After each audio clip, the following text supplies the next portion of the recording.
Strange Ride is brought to you commercial-free through the generous support of our patrons. Visit strangerideshow.com and click on Donate to help keep the history of the weird on the digital airwaves.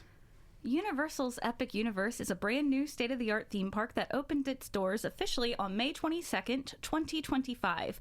It was meant to be the most immersive and innovative theme park that Universal had ever built, and with it now having been open a full year, as of the time of this recording, does it live up to that statement?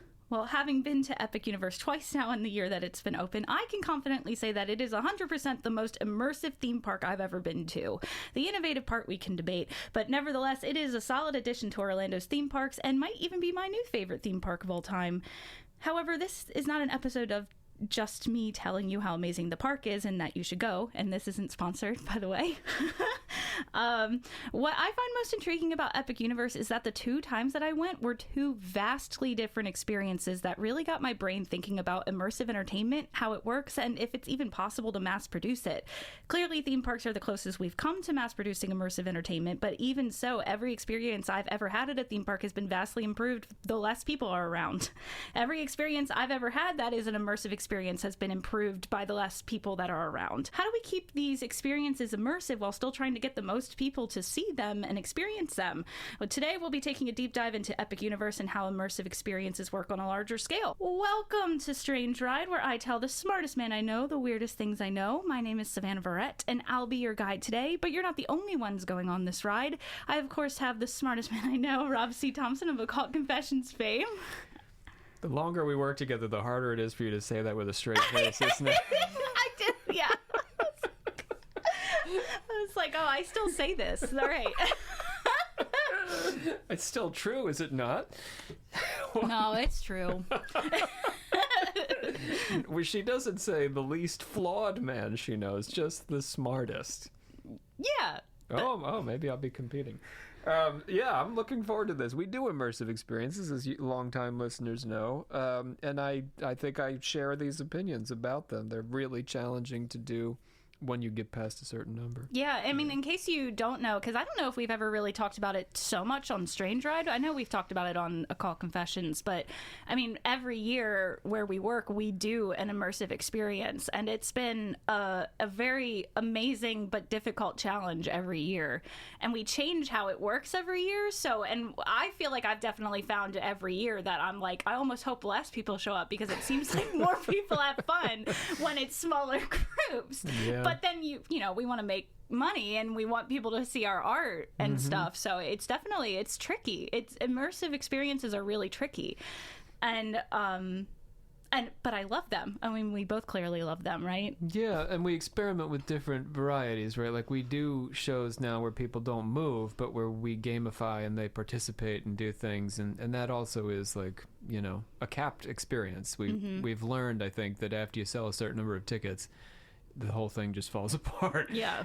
And it really does. Like there's like a line that you cross, and it's just no longer like a thing that was awesome suddenly is just a mess. Yeah, it's kind of crazy, and that's the experience that I had with Epic Universe as well. But I do hope, Rob, I mean, I know that's kind of what you're here for, is that I will definitely be looking at my one experience with Epic through rose-tinted glasses, so maybe you can be like, well, maybe it wasn't that good, but so, maybe it was. If you're on the right side of the line, maybe that's it was. True. All right. Well, we gotta pledge it out. Yes. I solemnly commit myself to keep my hands, arms, feet, and legs inside the vehicle at all times while on this strange ride. So, to start off, Rob has not been to Epic Universe, so... I aspire to. My children are into some of the characters and things. How to Train Your Dragon and Mario, or yes, mostly those. Yeah, I mean, if you say anything else, maybe I'll be like, oh yeah, that too. We're not a big Disney family, although we do some of the Disney. But yeah, the dragons and Mario. I don't imagine they like Universal Monsters or Harry Potter. Well, my wife loves Harry Potter, though. Oh, okay. So I assume as the children get a bit older, I mean, Everett's only going to be 5, so Corinne is going to be 8 though in a week. So yeah. Oh my gosh. She's getting to be. I know, isn't it? I can't believe she's 8 years old. That's how long we've been doing the Occult Confessions. That's crazy too. So she's about right, I think, for Harry Potter. I mean, at least the early stuff. Yeah. Anyway. Okay. So to start off, I'll give you a walkthrough of Epic Universe and the 5 immersive worlds you can visit. So this number always throws me off because there are only 4 worlds that are themed after IP, but the 5th world is the hub world, and I forget sometimes that they count that as its own world, which it is, but it's also like a nexus to the other worlds, so whatever. So to begin, what I find most interesting about Epic Universe is that everything in the park has a story reason for why it exists, including the entrance itself. When you first arrive, you will see a giant emerald green tower, which has spinning, glowing mechanical parts inside of it, where you can also see iconography of all the worlds that you will visit on your journey. At the base of the tower is the first portal you will enter, and once you pass through the portal, you will be an intergalactic traveler and transported to Celestial Park. Each portal that you enter throughout the day has a quote written on its entrance. The quote on this portal reads, "Beyond this gate, find gardens green and epic worlds to fill your dreams." This tower isn't just for show, it is what makes the park and all of the portals in it function. It is called the Chronos. The lore surrounding this mysterious clock tower-esque structure is vague and isn't even included on the official Universal's blog that titles itself The Complete Guide to the Lore and Stories of Celestial Park, which is where the Chronos is located. This is literally all that the blog has to say about arguably the most important piece of lore in the entire story of the park. So, perhaps the most important fixture of Celestial Park is the Chronos. Without it, Epic Universe wouldn't exist. The Chronos is the portal through which guests enter Celestial Park. In turn, it opens and operates the other portals throughout the theme park. Such a powerful cosmic machine requires careful supervision, and that's where the Celestians come in. That's all it says. And I was like, but what does it do?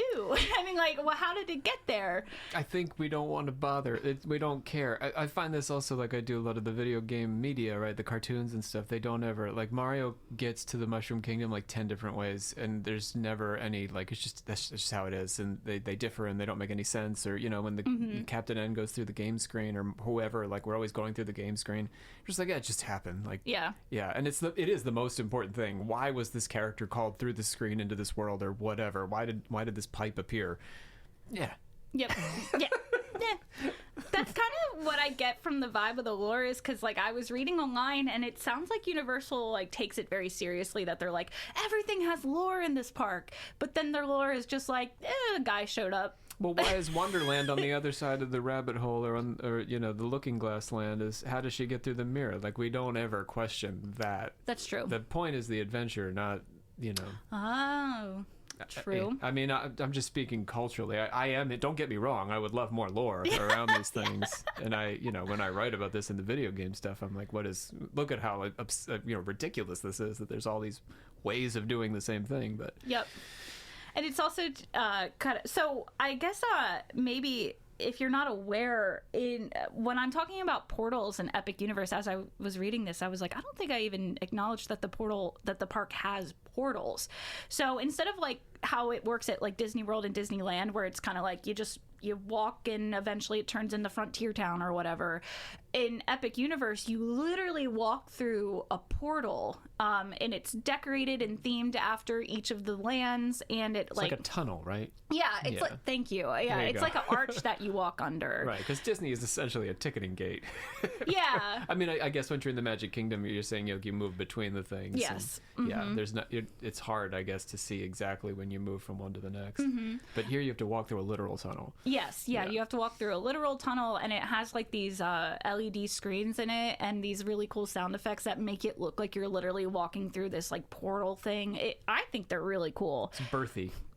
Birthy? Oh, like what? I've never heard that word before. But I'm certainly not the first person to ever combine that. But yes, it's birthy, right? Like you're moving through the tunnel and you come out the other side. Sure. I mean, it sure. is. It's a little hard to wrap my brain around how. Yes, I get it. I get what you're saying. Yes. But you have to take it from the baby's perspective. Don't try to find mom on either side of these things, but you as the baby. Well, now I'll never be able to not think about this as I'm walking through Epic Universe. But Reddit has told me that there is a little bit more lore to the parks, apparently, or to the portals. So from what I've read on Reddit and other blog posts, the actual lore is that no one really knows where the Kronos came from, but the tower has always held very powerful magic, and cosmic travelers were drawn to it and the area that surrounded it. And many of these travelers ended up settling down in this land because of the power of the Kronos, and the power led to a lot of inspiration for many famous artists and inventors, and then that land became Celestial Park, the hub world that you walk around in. We shall call this land Orlando. No, we walk through the portal to get away from Orlando. Oh, gotta get the hell out of Orlando. Yeah, get the hell out of Orlando. I don't know why the Kronos decided to open its portal to Earth in Orlando, but it did. Of all places, the swamps of Florida. Maybe it thought the least amount of people would come through that way. Oof, little did they know. Uncle Walt was right around the corner. So speaking of Celestial Park, this beautiful hub world, which is the land outside of time, which is a land outside of time and space, will be the first thing that you experience, whether you're booking it to wait 3 hours for the Ministry of Magic ride, or only there because you want to experience Mario Land, which I thought is what you would want, but... No, I got these kids, man. Yeah. There is greenery, fountains, rivers, glowing plants, beautiful statues, a ton of restaurants, bars, some live entertainment, 2 rides, and of course, gift shops. And one of the earliest adventurers and inventors who found their way and settled in Celestial Park was Vincent Various. But how did these Celestians, including Vincent, even find their way to the Kronos in Celestial Park? These earlier adventurers would travel around on comets in order to reach the many different worlds scattered throughout the universe. Once Vincent stumbled upon the Kronos and the beautiful land surrounding it, he saw an opportunity. He somehow found a way to harness, and that's somehow. Nobody knows how. But don't worry about it. Yeah, he Don't somehow found a just way. did. Yes, exactly, and it kind of bothers me. But he somehow found a way to harness the power to open and maintain different portals throughout the universe, using the Kronos itself as one of the portals connecting Celestial Park to the rest of the universe, and most importantly, Earth. Or Orlando. Orlando. No. Because of the portals, comet travel became obsolete, so they ended up turning racing comets into a Celestian pastime. And that is where we get the ride Stardust Racers, which is literally one of the coolest roller coasters ever. I love the roller coaster, and I do love that it has lore, because I was a little confused when I first arrived. I didn't really question it that much because I was like, the ride is so cool, but I was like, I don't really get why there's like a roller coaster in this part of the park, but it's actually a part of the lore that you're technically riding around on a comet and you are racing each other. So in case you don't know what the roller coaster is, it's a dual track roller coaster. So it sends 2 cars at the exact same time, and the tracks like interweave together. So like as you're like flipping, there's like a roller coaster underneath of you and vice versa and stuff. And it launches you like 4 different times. So you go down this tunnel, it launches you, and then right towards you get to the end of the tunnel, it launches you even faster. And then you think the ride is over, and then you get to another launch pad, and it does basically the exact same thing where you So like... the lore was probably developed post-ride. I feel like the Probably. ride, they need to justify. That's how the lore feels in Epic Universe to me, where it's like, we have a restaurant here, so what's the lore for that? Some guy really liked seafood. And I'm not even joking, that's like one of the things.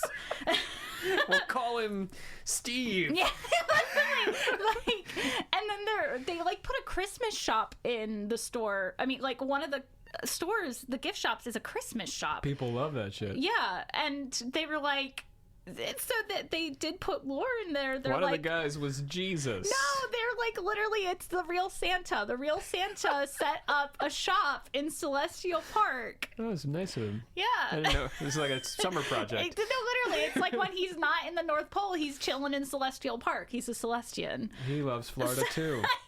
He loves travel. He loves being an intergalactic traveler. Mm-hmm.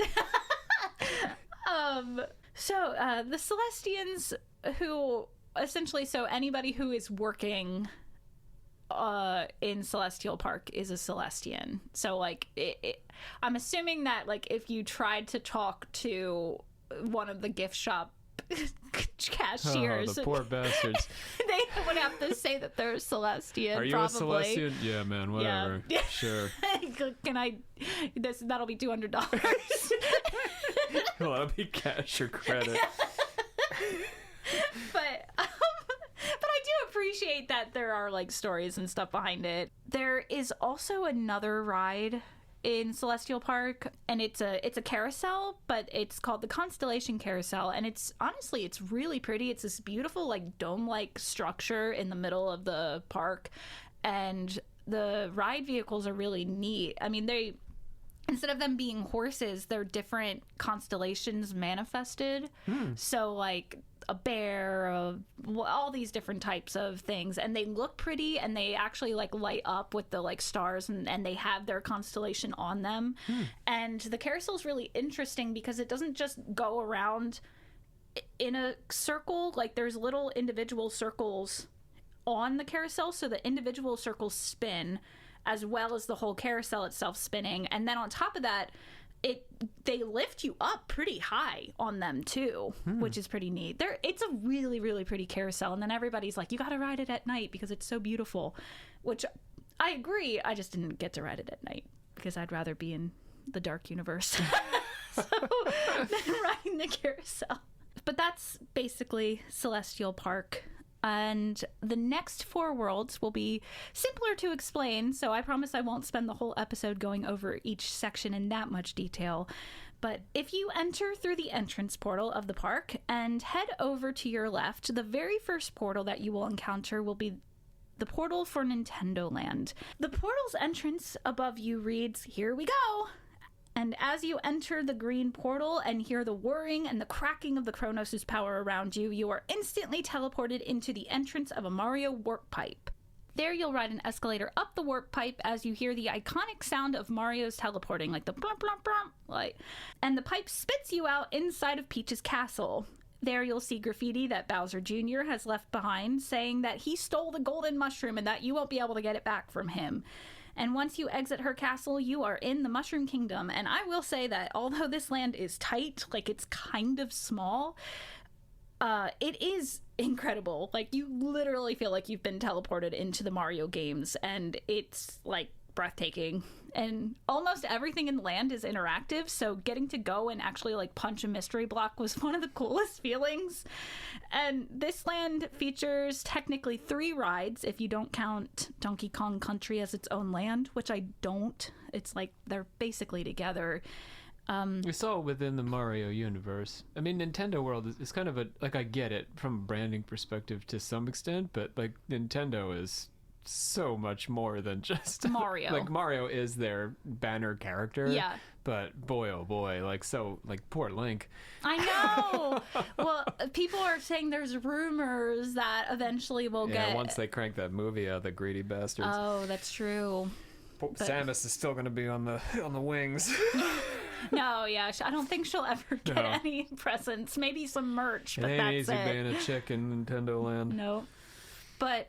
Yeah, they use a lot of really cool, like, forced perspective. So when you're in the Mario world, you're kind of like, it feels like you're in this, like, little bucket, which is, like, not an elegant way to describe it, but there's, like, really tall walls around you. And as you look up at the walls, you can just see different, like, worlds of Mario, not worlds, like, lands, like the ice world, and this... It's like a Mario Galaxy kind of feel to it, right?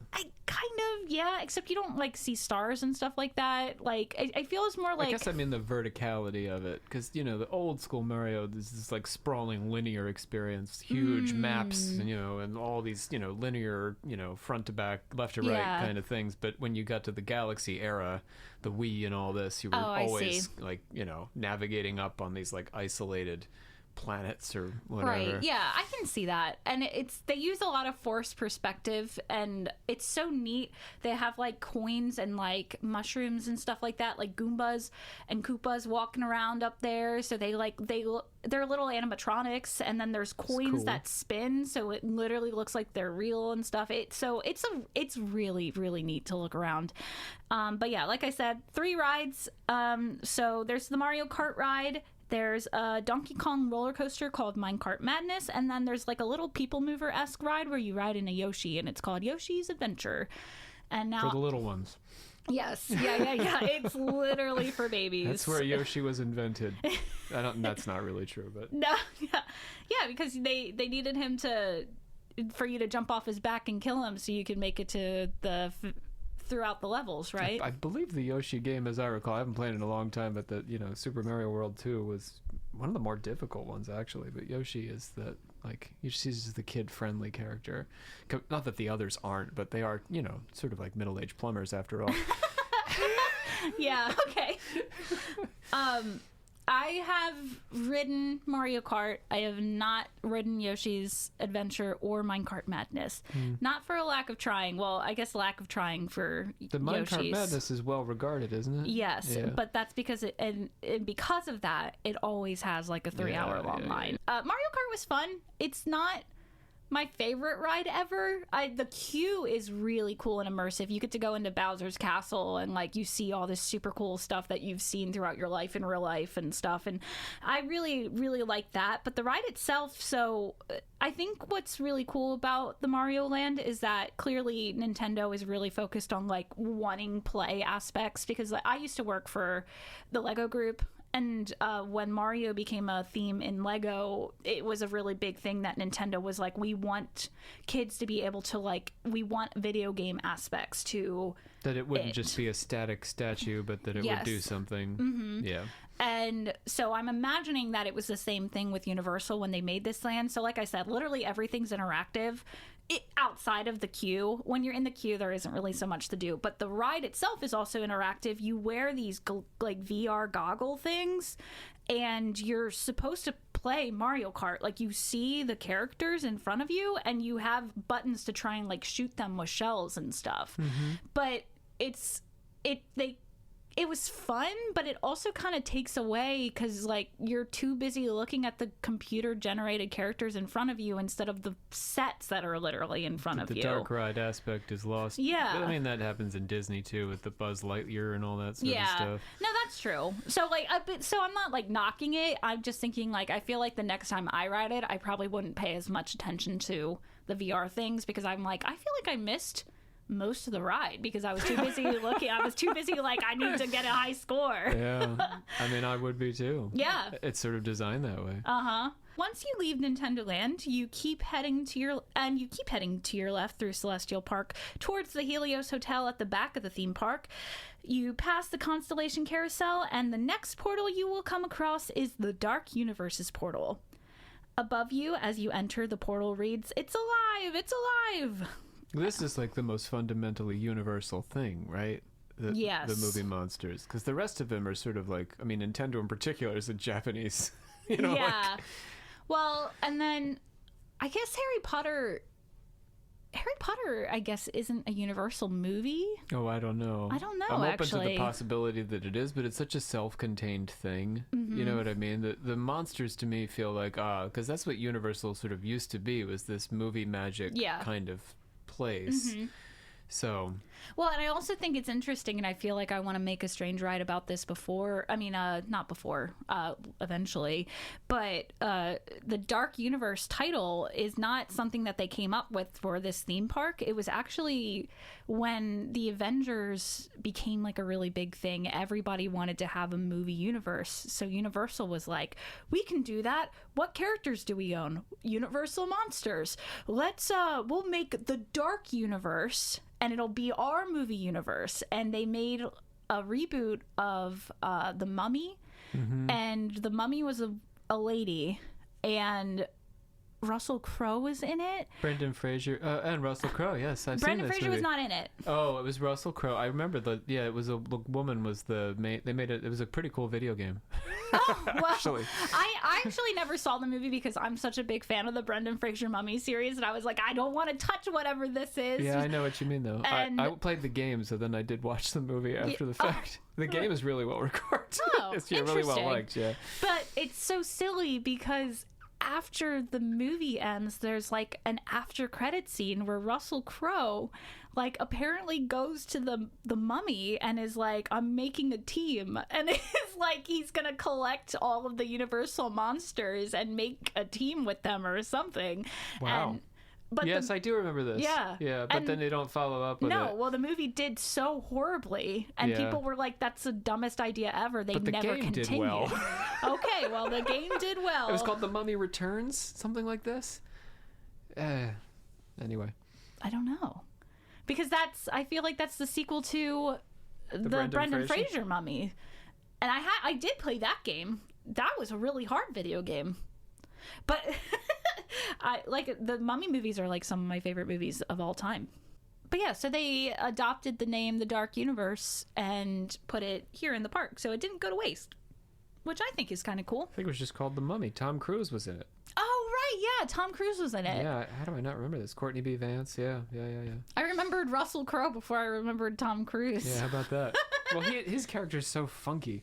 Yeah, that's why I remembered him. Isn't he Dr. Jekyll or something? I think he is. Is he? I think he's Dr. Jekyll. Oh, and maybe that's why he's collecting all the monsters? It is a very universally thing, yeah. That felt like they were trying to create... Yes, they were. They were fascinating, trying to create their own universe. They were trying to, again, reverse engineer, right? To go from movie to theme park, but they had already imagined the theme park. They just needed a movie to pitch it. No. This was a foregone conclusion that these would go hand in hand, right? But I don't think these came way before Epic Universe, though. 2017. 2017 is when that movie came out? Oh, maybe I'm wrong. I think so. It wasn't that long ago.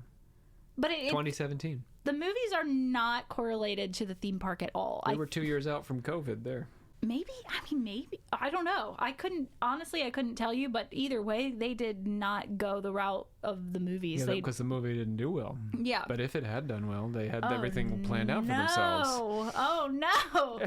Well, I'm glad it didn't do well because Dark Universe is my favorite portal for sure. But I love horror movies and stuff. So the purple portal transports you right into a cemetery and to the entrance of a rundown and sad-looking town called Darkmoor. If you're lucky, as you enter, you might see Igor, Dr. Frankenstein's loyal assistant, out in the cemetery trying to find body parts for his boss. So this is another thing that I really like about Epic Universe is that in almost every land, it doesn't happen in Mario, but it makes sense for Mario because the characters are too popular. They would just be completely swarmed. But in every single land, they have characters just like walking around and just living their lives. And it's not like Disney where... That's cool. Yeah. So like Igor's out and about. You can run into the Invisible Man, and it's fun in the Dark Universe, especially because they can be mean to you.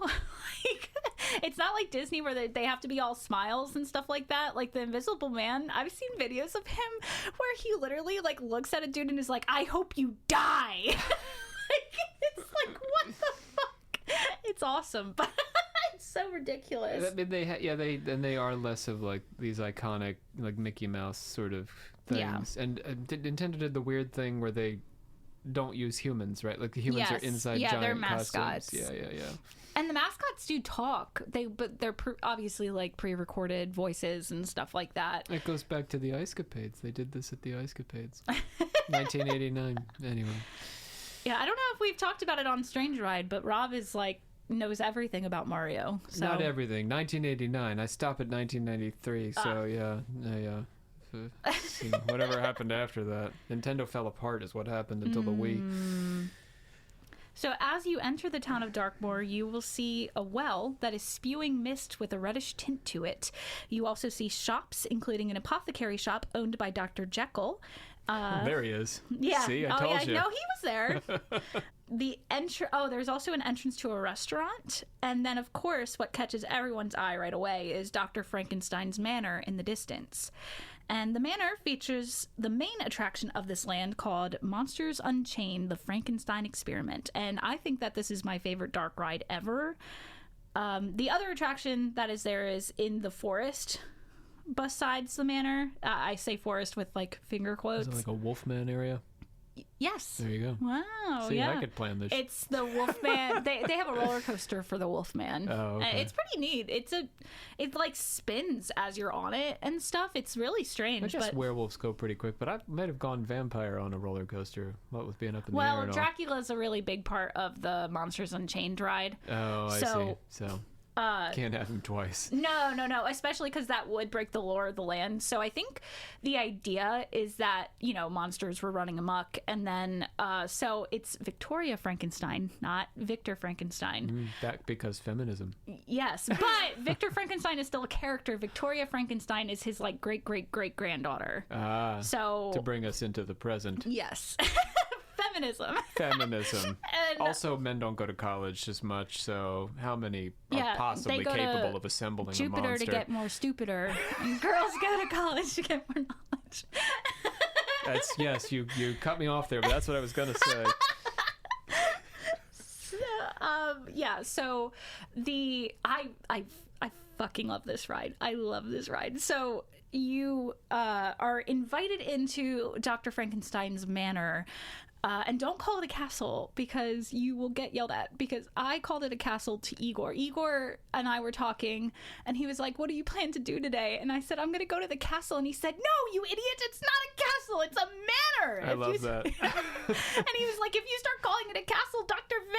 Frankenstein's going to start thinking she's a princess.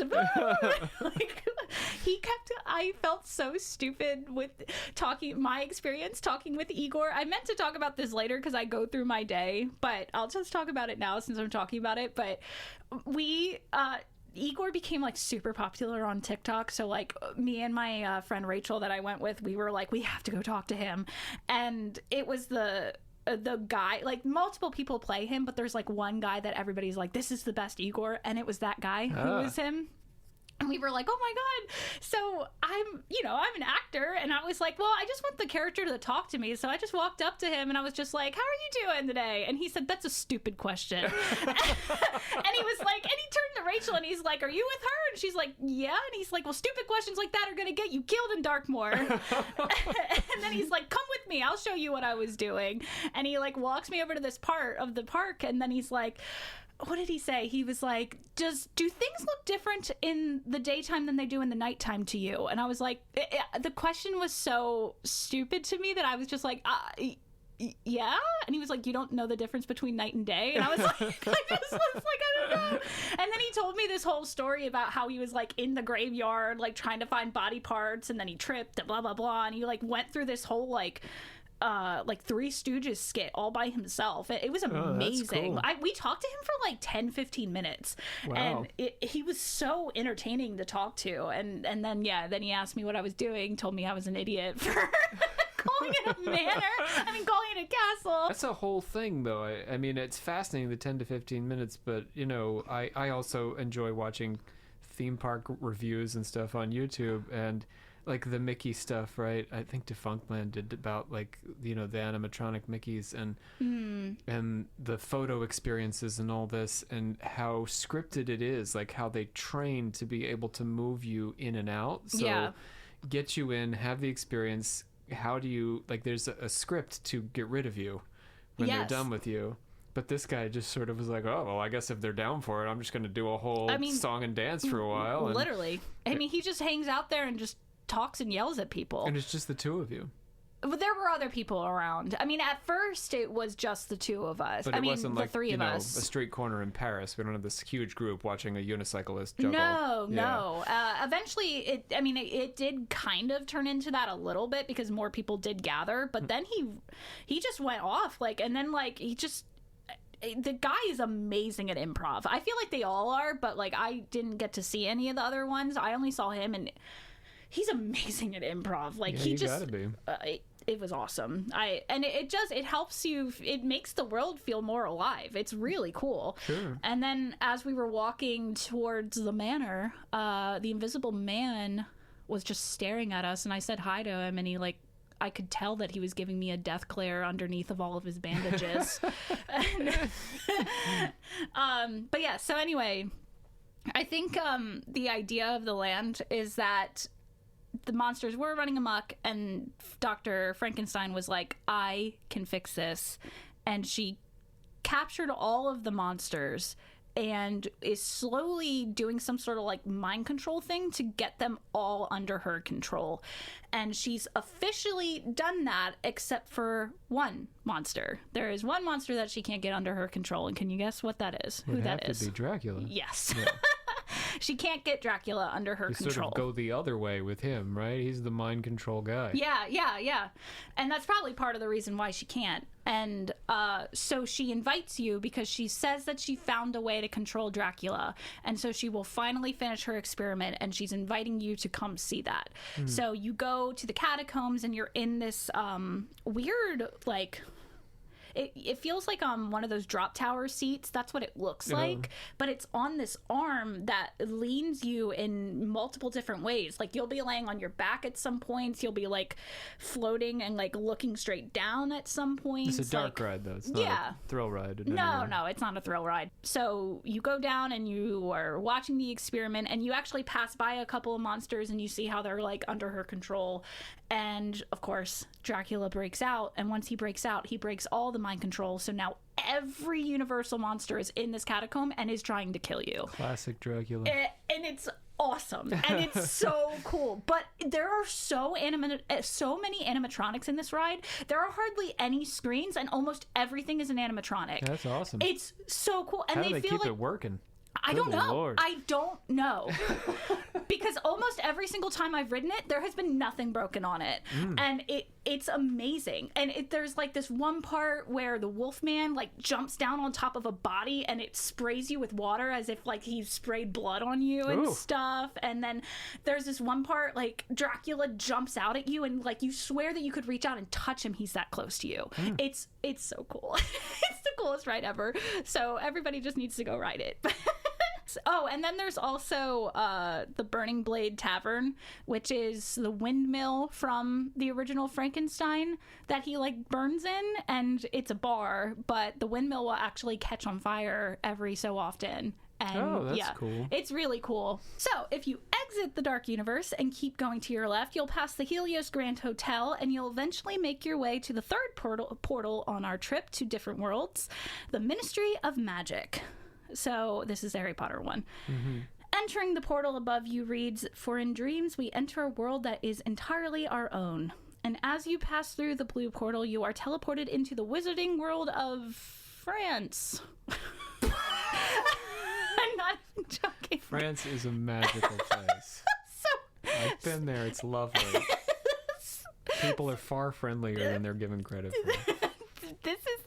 This is the Harry Potter section of the park. And although it is titled The Ministry of Magic, I do find it a bit misleading because you don't actually go to the Ministry unless you decide to wait in line for the only ride in this section of the park. Just like Nintendo World, there's a little bit of naming issues here. Like, Nintendo World's really the Mushroom Kingdom. Yeah. Right? Yeah. And the Ministry of Magic is really just broadly Harry Potter world. Right, but it's not, though, because it's just France.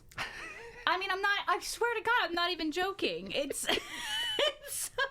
That's what the British think of the French. It's a whole other world. They wear weird clothes. They're always swinging sticks at people. They eat weird stuff. Well, so I think... So, to preface, yeah, I'm not a big Harry Potter person. I've read the first 2 books. I haven't seen all the movies. Yeah, we're gonna have to breeze through this one because I don't know anything about Harry Potter either. Yeah. I've seen the movies. I've seen all the movies because my wife's into it. But did you see Fantastic Beasts and Where to Find Them, the spin-off thing? I've not contiguously, but okay. Yes, I think I've seen every part of it at some point. So this land is based off of those movies. So apparently those movies take place in France. I thought they traveled all over in that movie, but I don't know. And maybe I should have looked it up, but I thought it would be more funny in this series. Well, I guess because that series is relatively popular, but also they don't really have any iconic places left to create. And it's not more popular than the original set. So in order to go to all 3 of the Harry Potter parks, you have to go to 3 separate Universal parks. You have to go to Islands of Adventure for Hogsmeade and to see the castle. Then you have to go to Universal Studios to go to Diagon Alley, which is like Hogsmeade and Diagon Alley are literally the 2 most iconic places. I just think it's strange. I mean, because yes, the beasts and all, like, I get they were trying to sell it, but that's like crassly, like, why would you do that? It's like if you go to Nintendo World, it's just like Super Mario Land, right? It's all Princess Daisy and it's weird alien, right? Like, you're just stuck in a Game Boy game. Like, you expect to have the whole thing, not to be stuck in the weird side universe. Yeah. And And like I said, there's only one ride in this part of the park. Like, there is not a lot to do in this part of the park. Like, most of it is fake storefronts that you like you can go and use your interactive wand at and stuff like that. There is a stage show in this part of the park, which I will say was awesome. I'm told the actors are pretty good in this area. Like, the little shows that they put on are pretty immersive. I mean, I know in the other Harry Potter parks, they do like little mini shows. I don't know if they do have actors walking around though and stuff, which I thought was cool. I didn't really get to interact with them very much, but the circus show that they have is super cool. The circus show is like it basically is Fantastic Beast and Where to Find Them. You see that guy, he has like a briefcase or something that he keeps all the creatures in. They all pop out of it like Mary Poppins. Yes. So it actually, this part was really cool because apparently this is a thing in the movie, like the circus tent. Well, I don't know which movie it's in, but there's a circus tent that you walk into and it's like the TARDIS and it's much bigger on the inside. So we enter the circus tent. Isn't that just the whole thing? Like, all the Harry Potter stuff is like that, right? Yeah. It's magical. You walk through here and you're there. Like, you're never exactly where you're supposed to be. Yeah.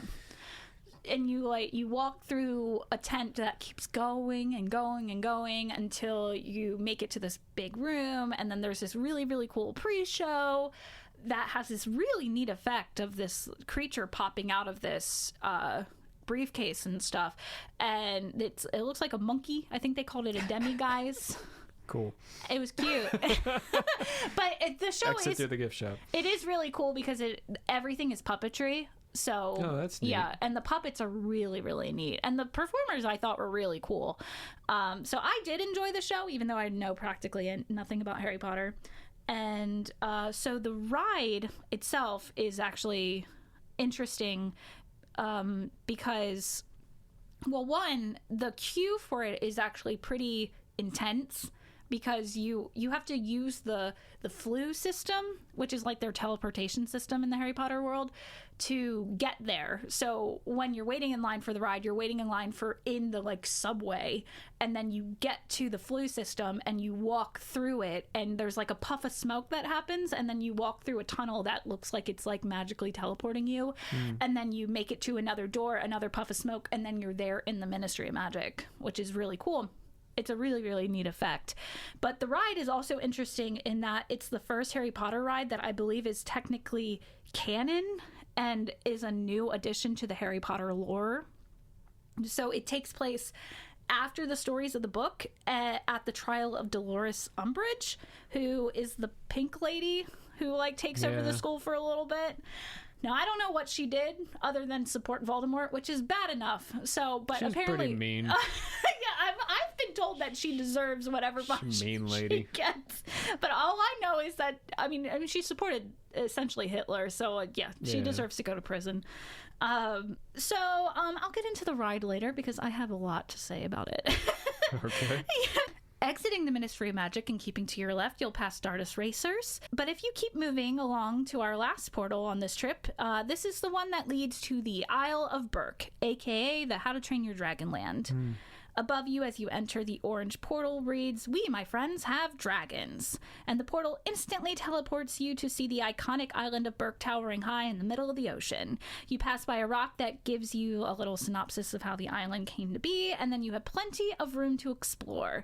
So this land is really one big circle that leads you around the main island of Berk, so you can choose to go either to your left or to your right, but either way you'll get to explore all of it. This feels like the most like outlier thing though, like IP wise. Like, you've got of these things, we have these iconic like genre defining movie monsters. We have the company that invented essentially video games, right? Like, saved them from their death knell in 1983 with the most famous video game character of all time.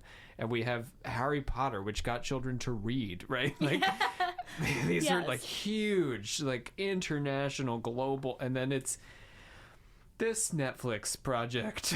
I don't even know. I can't remember. I think that's how my children watch it, but it just seems to me like a dorky little cartoon and a few movies. Like, it's not these other things, these enormous So it's not a Netflix thing. I know they did come out with a Netflix series, and apparently it's really bad. Supposedly. It ain't great. No, it ain't great. But have you seen the movies? Yeah, but when my daughter's into all that, yeah.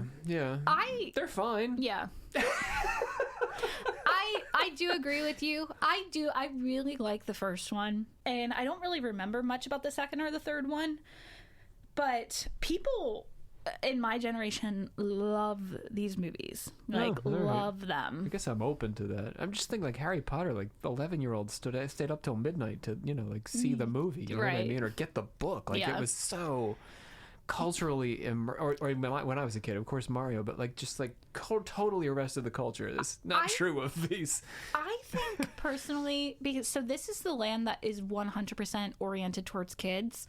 Like almost everything in this part of the park is for babies. So so they needed something. Yes, because Ministry of Magic is not for kids. Mario Dark Universe, right? Mario definitely is, but it also definitely is for Gen Xers and millennials. Yes. Yeah.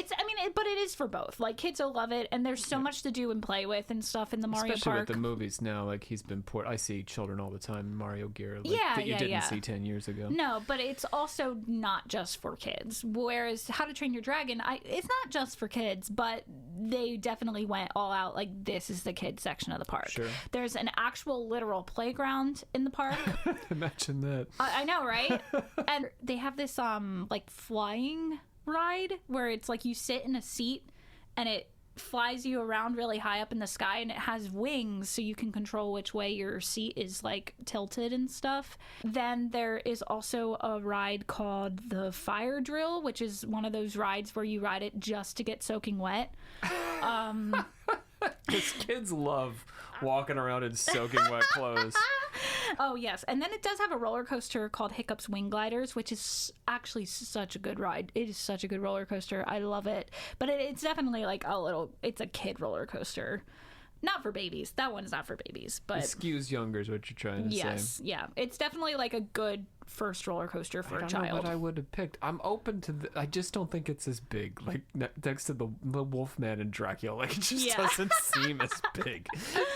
Well, and then they do have a stage show, and then you can also do a Toothless meet and greet. So you can literally go meet Toothless. Gotta meet Toothless. And that is genuinely so cool because you literally get to go up, touch, and pet and interact with a life-size Toothless animatronic. And especially as a theme park person, I'm like, I get to go touch an animatronic. That is so cool. Yeah, it's cool. It's really neat. And then it's also, the land itself is really cool because there are dragon animatronics everywhere. Now you can't interact and touch those ones, but they're everywhere. They're like popping out of barn doors and stuff. Yeah, right? yeah. It's really cool. I think the land is neat, but it's also this part of Epic Universe is like 20 degrees hotter than everything else, and I don't understand why that is. But you walk through the Burke portal, and all of a sudden, I thought I was going to die. Like, it was so hot. I don't know, like, if it's the way that it's built, but there's like no wind in Burke. And then that must be it. There's no breeze. There's no breeze and there's no shade. So like I thought I was going to die. Well, that's Florida for you, but they mitigated it elsewhere. But I was fine everywhere. I mean, I was hot, clearly, but it wasn't like but there I was like, "Oh my god, I need to get out." Well, it's often the case like in a house, right? There's one room that's hotter than the others because of the way it's oriented. And with that, we have completed our tour, and after passing some more gift shops, we have finally made our way back to the Kronos, where if you'll walk through one last portal with the words above you reading, "You wonder next which path to chart. The answer lies within your heart." Aww. I knew you were going to react like so twee. Oh, yeah. In front of the Helios every day at the park's closing time, there is a finale light water show that pays homage to every world that you've explored that day. And honestly, it's a perfect goodbye to what has been a great day. And so now I think is a good time to go over my two personal experiences in the park, because it's true when I said I had two completely different experiences the two times I went. And so I'll start with a practically perfect day. I'm very lucky in that my cousin Brandon, who strangely enough was born on the same day as me, just 1 year apart, is also a theme park fanatic as well as his friends. And when he learned this, he invited me to go on a yearly trip with him that he and his friends take to go to Universal for their Halloween Horror Nights. And I've been going with them for the past 4 years, and I will continue to go to the Halloween Horror Nights every year until I die, because it is legitimately one of the most fun events I've ever been to. But anyways, when we heard that Epic Universe was opening, Brandon became a Universal Pass holder so that he would have first access to potentially Epic, but also any deals around it. And one deal popped up where the pass holders got first dibs and a discount on reservations at the Helios Grand Hotel, which is, in case I haven't like fully explicitly said it, it is a hotel that is at the opposite side of the park to the entrance. So it kind of like closes off the park, and the hotel itself is its own entrance to the park, but only for the hotel guests that are staying there. We got discount on reservations at the Helios Grand Hotel, and we split a room there. So I did get to stay at the Helios. So the day after an amazing Halloween Horror Nights, we checked into the Helios, and it is such a beautiful hotel. I love it. And I promise that all of this is important and I'm not showing off. I think it's also really important for me to acknowledge that when it comes to theme parks, I am always happy. So I don't know if I've ever been sad in one, and coming off an amazing Halloween Horror Nights and staying in such a beautiful hotel with a theme park view, where like literally like we're out like sitting there at night watching the theme park like from my bed in the hotel room. It's just like, for me, oh my god, I was like basically crying. I was so happy. It was so cool. So I don't know if I would have been able to have a bad day, is what I'm trying to say, is because I was so excited. So this is where I'm like, Rob, you need to help me out if I'm being biased or not. And I think it is important to say that we went on a Friday, and it was September 12th. So you're well ahead of the Halloween crowd. Yes. As guests at the Helios, you not only get your own entrance to the park, so your day starts closest to the Dark Universe portal, you also get early access to the park. So the park officially opened at 10, but for us, it opened at 9. And even still, we were in the park, and I was buying my Princess Peach power-up band just a little past 8. So the park technically opens at 8. You're allowed to go in at 8, but then you don't get to get on any of the rides until 9. But you can buy stuff. Yes. Yeah. Yeah, which I was happy about, because I was waiting. I wanted to buy my Princess Peach power-up band in the park, even though I could have just bought it at the hotel. But I was like, oh, I gotta buy it at the park, and then I didn't even of the thing. Exactly, and then I didn't even buy it in the Mario Land, because I was like, well, shit, I should just get it now. So I'm not waiting. So we decided to head to Nintendo Land first and knock out the Mario Kart ride, which notoriously has a long line throughout the day, but not as long as Minecart Madness or the Battle at the Ministry. We would have waited for either of those first, but unfortunately they don't open either of those rides early, and I think because of how popular they are. Also, they always have technical issues, both of those rides. Yeah, that makes more sense. Less hours of operation, less time to break down. However, you can choose to spend your extra hour in the park to wait in line so that you're first in line once it opens, but I didn't want to waste my extra hour waiting in line. So at 8:55, we were let into the portal for Nintendo Land and instantly thrown in line for the Mario Kart ride. And after we got off the Mario Kart ride, Nintendo Land was packed. Like, there were people everywhere, so we were like, all right, let's get out of here, and we headed over to... That is saying something on the 12th of September. Like, we are well into... Like, the kids are back at school. Yeah. I mean, and technically the park wasn't even open yet. Yeah, that's wild. So it was just hotel guests. And yeah, Mario Land was packed. So we headed over to Stardust Racers and walked right on it. And instantly I fell in love with it. It's like, oh my god, it's just so amazing. It's magical. Then we went on to the Dark Universe, which was the portal I was most excited about. Like I said earlier, we had a great interaction with Igor. And then we went and rode? We went and rode. You rid the park of the... something. We went and rode the Curse of the Werewolf, which was fun. I would do it again, but it's Play by the numbers. I guess not really though, because it's you just have to wait in line for it forever because only one car can go at a time because its whole gimmick is that you get on the roller coaster and it's spinning as you're on the roller coaster, but it doesn't have enough power to go up the hill, so it goes back. And then you kind of do this like little back and forth rocking thing as it's slowly building up power to get you up over the last hill. So they gotta time it. So you literally can't have more than one car on at a time because they would crash into each other. So, but it's cool. But yeah, it's not like the most exciting thing in the world. And then, of course, we rode Monsters Unleashed, which is the best ride in the park, according to me. And then we headed over to the Burning Blade. I don't drink, so my friends, they all got a drink, and there's this like secret menu item where you can get like Dr. Hyde's elixir or Dr. Jekyll's elixir, and it comes in this like weird potion bottle or whatever. And I was like, I don't know if I would drink that because I don't want my hide popping out. But yeah, what's in there? It's just Red Bull. It was just green. It was green. I don't know what it was. Red Bull and absinthe. So after that, we made our way to the Ministry of Magic portal to catch the circus show, which I really, really enjoyed. And at that point, the line for the battle at the Ministry was 3 hours long. So we did not feel like waiting for that right then and there. There was still more I wanted to experience. And also we were hungry. So we decided to get lunch at Pizza Moon in Celestial Park. And that is some of the best pizza I've ever eaten in my entire life. That's sort of surprising.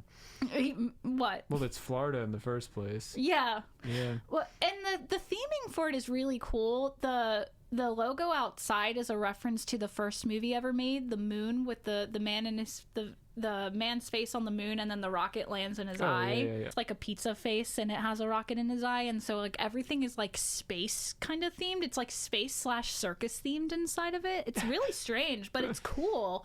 But yeah, the food, delicious. Oh my god, I like mouth-watering even thinking about that pizza right now. I want it so bad. But isn't that sort of Universal's that's my impression, like watching, is that they go a little harder on the kinds of things Disney doesn't care as much about. Like Disney has your high-end restaurants, and then they're like, oh, chicken fingers is the rest of the park. You know what I mean? Yeah. Whereas Universal's like, oh no, the chicken fingers, we're gonna lean into the chicken fingers and create this sort of like more bespoke fast food experience for people. I guess. I mean, if I'm being honest, I have more experience eating at Disney parks than I do at Universal. I mean, like, I eat at Universal, but most of the time when I'm at Universal, I'm there for Halloween Horror Nights, and Halloween Horror Nights has themed food. Which maybe goes into your point. Yeah, everything has the right. Well, that's true. Yeah, Disney does as well for their. But yeah, so kind of. I mean, you can get chicken fingers in Epcot, China. You know what I mean? Like... yeah. I mean, I guess Disney doesn't necessarily do themed food throughout the day, but for their events, they do themed food. Yeah. That is what I was saying. But Universal does that as well. For this year at Halloween Horror Nights, for Five Nights at Freddy's, they made a pizza with spaghetti on it. And you're making that face, but it was actually delicious. It's like one giant carb. But the only problem I had with it was sometimes the noodles were hard, and that was gross, and that made me want to throw up. Would dry out, right? Yeah, but when the noodles weren't hard, it was really good. Anyway, yeah, so Pizza Mood. Then we rode the carousel, and I have to tell this story. For this carousel, it's also special that... at least I don't think I've seen a carousel that does this, is that two people can ride on one animal. Like, yeah. I can't think of any other carousels that do that.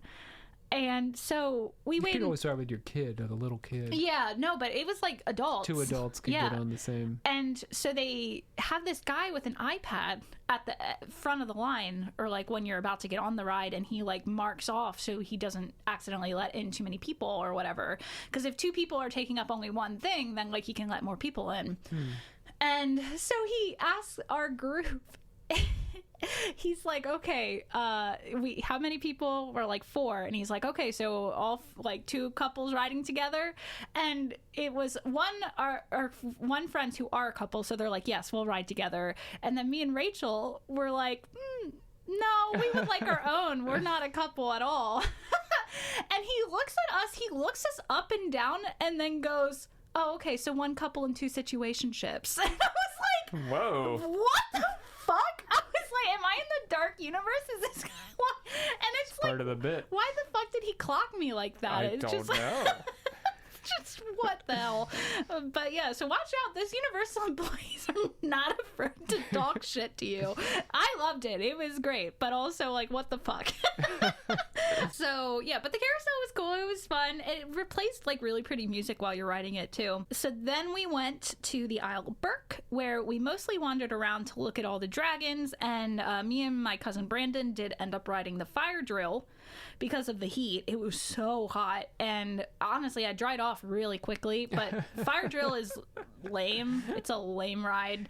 You are just on it to get soaking wet, and then there was this fucking bitch on the other car, that like a boat behind us, that kept spraying me with water, like actively trying to hit me instead of the targets you're supposed to shoot. And there was this one point where I got this perfect angle on her and I lit her up, and then she didn't spray me with water again for the rest of the ride. And I was relentless. I didn't stop until the boat moved, because I was like, stop hitting me with water. That's amusement, friends. That's your amusement park experience. And then literally as you're sitting there waiting to get off the ride, you're like, because you have to wait for each boat to get unloaded, so it takes a long time to get unloaded. They have literal fucking geysers going off next to you, so you're constantly being sprayed with water. I will not ride fire drill again. Escape from Tomorrowland would have loved this ride. Stick the French girls on there, man, and he's fighting with some dude, right? Oh my god, and it's like a wet t-shirt contest thing. We've got the sex thing, we've got the aggression thing, like it's everything you need. Oh my god, I can't wait for Escape from the Portals. Then me and my cousin Brandon saw that the Battle of Ministry was only a 2-hour wait, and so we were like, okay, let's do it, because at that point we'd basically done everything we wanted to do, and also we still had so much time left in the park. I knew I was going to probably be waiting at least 2 hours for this ride, and I was fine with that. So I was like, okay, fine, like I want to do it, and everybody says that this is like such a state-of-the-art ride, like you have to ride it even if you don't like Harry Potter. So I was like, all right, let's do it. So Rachel didn't want to, and then our other friends had already fucked off and were doing their own thing. So it was just Brandon and I. So we get in line, we do the flu system thing, super cool. We walk into the Ministry of Magic, and it is beautiful. Like I've never seen the movie that this like area is from, but it's like unbelievable what they built for it. It's like there's offices that like go up to the sky, and then they have mirrors up there that make it look like they stretch up forever and ever and ever, which is super cool. And there's like real sets, like they built real offices that must be like forced perspective. They're smaller than actual offices, but they look real. It's so cool. It's a beautiful experience. But as soon as we got inside of that part, which is good because it's air conditioned, because the first part is not, you're outside, the ride shut down. It broke. And Brandon and I were like, fuck it, we're already here. And so we sat down, and maybe 15 minutes later, they're like, the ride's working again. And we're like, oh, great, awesome. We stand back up and we're waiting in line. But in that time period, the express pass lane had piled up so much that they had to let all the express people go first before they could let us peasants go. And I waited for, how long did I wait? 4.5 hours. Tell me about the express pass at Universal. How does it work? Because Disney, now it's just like a class system, right? Yes. Yeah. Well, yeah, Disney, yes. Yeah, you do. You pay more, you get express. Yeah. But not when I was a kid, right? When I was a kid, when they invented this, it was you show up to the ride, you make an appointment, you come back later. Yep. And all of us poor assholes got the same treatment as everybody else. Yes. So is Universal the same? Like it's sort money-based? I think it's 100% money-based. So, but with Disney, it's like you pay for Lightning Lane, and then you have to fight for reservations. At Universal, you don't do that. You pay a set fee, which is like, it's like $300 a person, but then you get to skip the line on each ride once. On each ride? On each ride. In the whole park? Yes. Every single ride? Yes. Wow. Yeah, and at any time that you want to. Yeah, I'm going to shell that $300 out. I don't care if I have to do it 4 times over. Yeah. Yeah. We're not coming back for a decade, kids. Yeah. So yeah, but as Defunctland pointed out in his 3-hour-long video about queues, is that having an express/fast pass lane makes everybody else's wait longer. Yes, it has to necessarily. Yes, and it fucking sucks. Except in the old appointment system, he did point out that the way we used to do it worked. Was the best. Was the best way because it divided people around the park, and you were just scheduling your own experience rather than just skipping in front of everybody paying else. Extra, fighting. I'm at Disney midnight trying to book your stuff. Yep. And But you don't do this at Universal. There's no midnight. No. You just plunk down the $300 and you just go. I mean, you only get to ride it once without a line. It's the Elon Musk plan. Yep. And let me tell you, I have to go on this rant because this was the only part of my day that was bad. And I feel as though I might not sound like it on this podcast. I feel like I'm a very patient person. I think in theme parks in particular you are. Not always at work with actors. Well, work is much different than and also actors are annoying. Work is much different, except that we work at fantasy for a living. Yeah, but I don't get to partake in the fantasy. I get to help create it. They were writing my contract a couple weeks ago, and HR was talking to me we know that you work a lot of nights and weekends. I was like, yeah, don't mourn for me. I play pretend for a living. Well, anyway, yes, Rob, at a theme park, I'm a very patient person. But 4 hours is unreasonable. But also, when I was promised a 2-hour wait. I mean, double 2 hours. You can't double 2 hours. You can double 5 minutes. You can't double 2 hours. But on top of that, so when I got into the Ministry of Magic and saw the grand lobby thing that you've probably seen a million pictures of by now if you've looked into Epic Universe at all, right? I thought that I would probably have to go through maybe one more hallway and then I would be on the ride. That is not the case. And waiting in this queue, especially when you don't know how much longer it's going to take, is literally psychological torture. So you didn't know when you were sitting down, you're like, oh, we'll just tough it out. But you still had even if without the breakdown. I had hours. Yeah. And then, without the breakdown and without the express people. And so you have to go through a million of those turnstile not turnstiles, the back-to-back queues or whatever inside of the lobby. What the heck are those called? No, I want to know. I know. They're not called turnstiles because that's what that spinny thing is. Switchback. Oh, maybe that's what it is? Yeah. Either way, so you get through that and then you go past this other office thing, and then from there on you're only in hallways. And they do the Disney thing because I know Defunctland, I think he said that in that video where he was talking about queues, where they were Disney found that people liked queues better when they couldn't tell how long that they had to wait. Yes. And I'm I get people gamble more at the casino when they don't know what time it is. Exactly. I get sort of the philosophy behind it, but when I don't know where the fucking ending is, I'm going to lose my mind. Yeah. And because I kept losing my mind, because every time I was in a new room, I saw the light at the end of the tunnel, and when I got to that light at the end of the tunnel, it led to another fucking tunnel. You're in a new line. And yes, and then not only that, it's so depressing because I get to a room that only has one line in it, one, I don't have to go back to back, and I'm okay, great. And then I get to a room that I have to go back to back 5 times, and I'm oh my god, and there's nothing to look at. And oh my god. And then also Brandon, if you're listening to this, I love you, but my cousin Brandon, he kept looking at his watch and being man, we could have ridden this in this amount of time.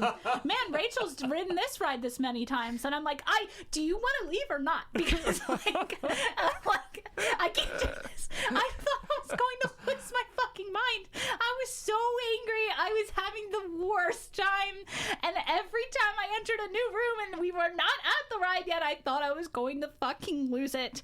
And then I will say, I do do regret this, but we finally get to the part where the express and the normal people's lines merge. So I'm like, okay, we are close to the end of the ride. And then we're in another fucking hallway. And I'm like, where the fuck is the ride? And it's not there. This was the point. Yeah, just to walk through this is what you've been waiting for. So you made it to the end. So then, like, we get into Dolores Umbridge's office, and for Harry Potter fans, I'm sure it's great, but the Express Pass family that just gotten in line in front of us, like, they let them go, and then they let us peasants go. And this family gets to the office and stops to take pictures, and like takes a picture of like each kid, and like I literally big fans, dude. I do feel bad about this, but I said, guys, I've been waiting for 4 hours. I need to go. And I walked around them. And then, because I couldn't see what was next, I was like, if the ride is right there, I'm not fucking waiting for these assholes to take pictures. Right. And then I walk around and turn another corner, and I'm in another fucking hallway having to wait in line. And then the family was like, see, there's still a line. And I was like, okay, fine. And I let them back in front of me. But the right move there on their part is to be like, oh, you guys can go around. We're going to take pictures. Right. And then it's also just like they were express people. They didn't have to wait in line. And I've been psychologically tortured for the past 4.5 hours. Oh, my God. So then we finally get on the ride, and the ride is like, the ride vehicle looks like a nicer version of the Tower of Terror's ride vehicle. It's an elevator, and that's how they get around in the Ministry of Magic. Oh yeah, so the way they get around in the Ministry of Magic is these magical elevators that are like Charlie and the Chocolate Factory, like they go anywhere or whatever. And so you get into the ride vehicle, you're on your way to go see Dolores Umbridge's trial, and you're riding along, and Harry Potter and Hermione and Ron are all in an elevator, and they're like, oh, cool, you're going to the trial too? Cool. And then you somehow end up seeing Dolores Umbridge's car, and she breaks out, and she's like, fuck all of you, I'm gonna go get this thing. There's apparently time travel in Harry Potter. There is, which breaks the entire plot. So she's like, I'm gonna go get a time turner, and I'm going to go back to the time of Voldemort and make sure, or I'm going to bring everybody back to the time of Voldemort. And so Harry Potter is like, oh my God, you got to help us. And so I then am in a room, and Hermione kills a dude and is like, what are you doing here? You got to go to the next room. So then the car takes me to the next room, and then Ron's there, I think, and he kills a dude, and he's like, what are you doing? You got to go to the next room. And then can you leave us alone? We're killing people. Right. And then you go to the next room, and Harry Potter's like, what are you doing here? You got to be in this room. Does he kill a guy? Yeah, I think just so. Killing guys. This is a private thing. We kill guys in private. But it's like, it's so frustrating to me because they're like, what are you doing here? And I'm like, I have no control over this. I would go to that room if I knew where the fuck I was going. Like, why are you haven't had control for 5 hours. And Harry Potter's like, what are you doing? I'm like, I'm trying, motherfucker. I'm trying my best. I thought I was at the end of the line 3 hours ago, dude. Yeah, I'm still being bossed around on this fucking ride that I'm supposed to be having fun on. And then, like, animals break out, and then I end up in the room, and Dolores Umbridge is about to fucking turn back time, except she yells at somebody and then like explodes all the time turners, and then she falls into this like sand pit, and she like looks at me and she's like, this is all your fault. And I'm like, what the fuck did I do? Why did that happen? I don't know. I couldn't fucking tell you. And this is the problem that I have with Universal rides a lot, especially all of their fucking Harry Potter rides, is they're like, they want to make you feel like you're included in the story, but you have no part in it. You have no agency. Like, and I get it. It's a ride, but I don't like them bossing me around when I can't do anything. Because it's like, it's different with like Star Wars Rise of the Resistance, where it's like, it makes sense that you have no agency in that ride because you are literally a prisoner, and that you are put into a vehicle, and the vehicle is trying to get you out safely. And that's what makes it exciting and feels immersive. Like, you feel like there's something, and there's stakes and stuff like that. And there's stakes in this, but they're trying to tell me that you need to help us. What am I doing? I'm just sitting in this fucking elevator elevator doing nothing, and that bothers me. And I've been walking in this line. Did I seem like a free thinker to you? Someone who's going to just step out of the line and... I don't know. I just, like, I don't know what... And I didn't feel like the ride mechanics were fun. It wasn't like I felt like butterflies in my stomach. Like, I was just, like, bored. And I don't understand what happened. Dolores Umbridge somehow broke everything, and then but that wasn't the plan. She was going to travel through time, but then it exploded. But she accidentally exploded it. She exploded it and then pointed at me and said it was my fault. What'd and I'm like, do? what exactly? What did I do? Well, I mean, congratulations, because I mean, you're and the then good guy there, she right? tried to, like, kill us, and Harry stopped her, but there's supposed to be this really big scene at the end with, like, there's all this sand and shit, and she's there as an animatronic, but as I waited 4.5 hours for this ride, the animatronic was broken and fucking T-posed. Like, so I'm too busy looking at that. So maybe something was said, but I didn't fucking hear it. So I have no idea what happened. So then all of a sudden, like, Harry comes in, swoops in, somehow saves the day, and everything vanishes and everything's fine. And then the next moment, she's on trial, and they're like, Harry and Ron are there, and they're like, we brought her for you, sir. And then there is a really cool effect where her animatronic, they're like, you're under arrest, you're going to Azkaban, and then her pink outfit turns into a jail outfit, like, magically, which was cool. And then you go, and then the news reporters take your picture, and they're like, oh, good job, you did it, we couldn't have done it without you. And I'm like, what the fuck did I do? It pissed me off so much, and I was just like, I waited 4.5 hours for this when I could have been riding Monsters Unchained over and over and over. And Brandon, when we got off, he was like, what'd you think? And I was like, it was fine. Of course, you had to stand in a few lines to get out of the building. Yeah, go through a gift shop or whatever. Couple of gift shops, lines in there. So then I went and rode fucking Stardust Racers like 4 or 5 times. Like, there was no line for that, and I just rode it over and over and over again with Rachel. And then I felt better.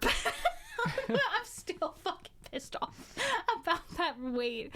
But yeah, so then Rachel and I headed back to the Isle of Berk, and we rode the Hiccups Wing Gliders ride, which is also a really, really great roller coaster.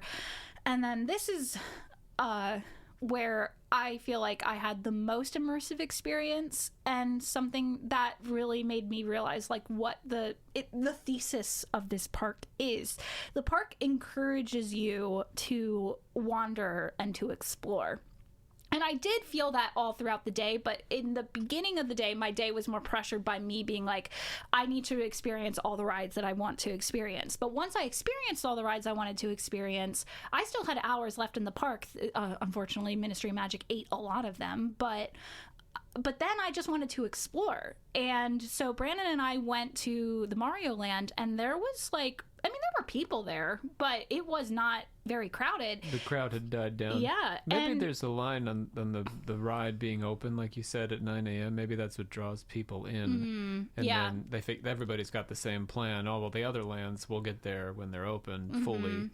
That's true. Then Brandon and I spent like an hour just running around Mario Land, playing all the games. It was so fun to get to, like, I literally felt like a kid. Like, I felt like I was running around a playground, and there's things to explore and interact with everywhere you go. There's caves. Like, Brandon and I found this cave system, and we were the only people in it, and we're just like, what is going on?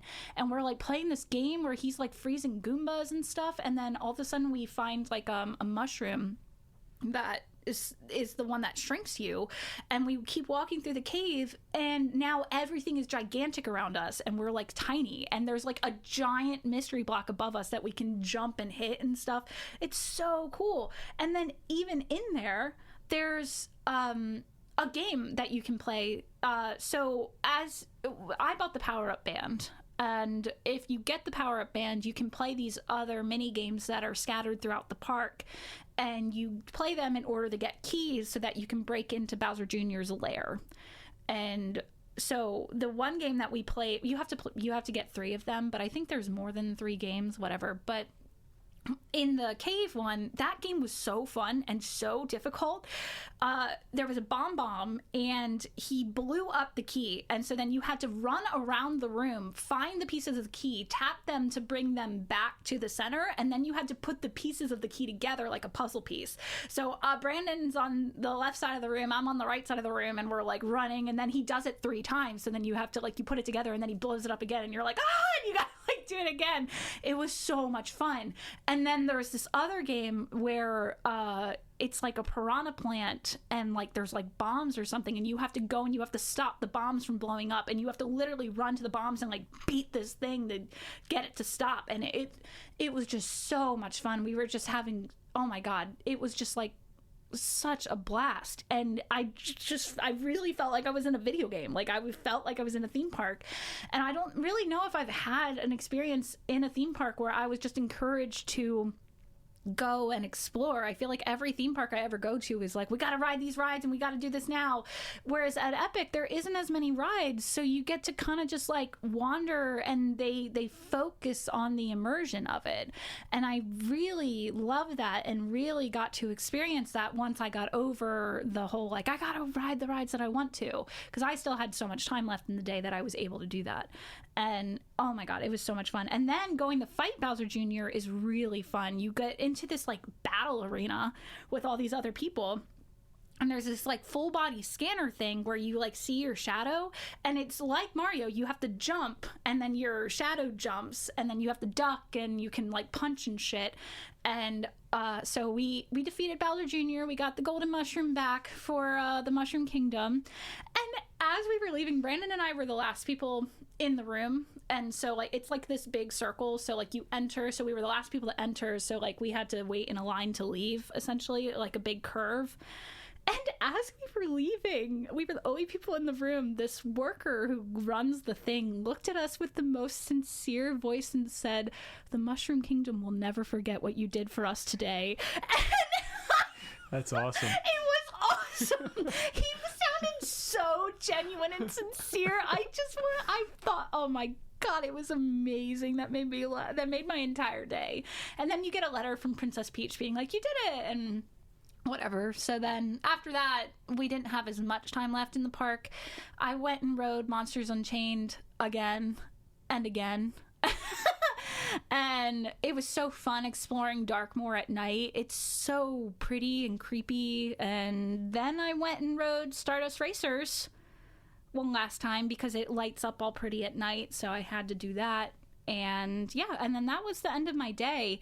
It is really neat being, so when we stayed at the Helios, we had to rent it for, it was like 2 days and no, 3 days, 2 nights. So we stayed there the night before, and from our window we were able to watch like the goodbye show, and everything lights up in the park. The rides light up, the portals light up, the flowers light up, the water lights up, like everything lights up and dances. And it was so amazing to watch. But then when you're actually in the park, you just like the whole entire park feels alive, like when this show is going on. Because as you're walking, everything around you is dancing and reacting to the finale show. And it's so neat. It's such a cool experience. So yeah, so other than the Ministry of Magic, which I think if I was in a better mood, I probably would have enjoyed the ride a little bit more. But I also just like don't really know anything about Harry Potter and think the story was super rushed and whatever.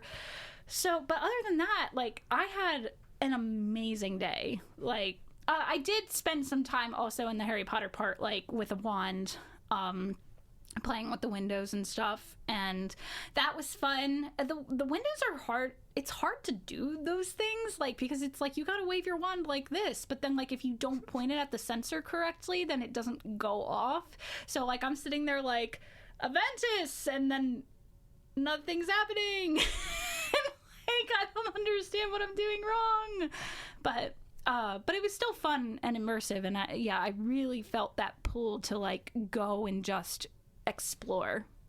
And Epic Universe, even in the official blog for it, the person who wrote the blog was like, the very first thing that I wanted to do when I got to Epic Universe was to wander. And I'm like, see, even the park itself is advertising like you need to just go and wander.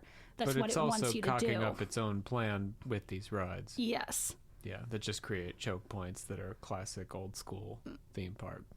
And I don't really know what they can do about that. But it's the expectation the rides exist. As an attendee, I suppose you could decide to just skip the rides entirely. You could. And just, yeah, I mean, that's really I like that about I prefer the theme parkiness of a theme park to the rides. Mm-hmm. The rides don't really ever do much for me, honestly.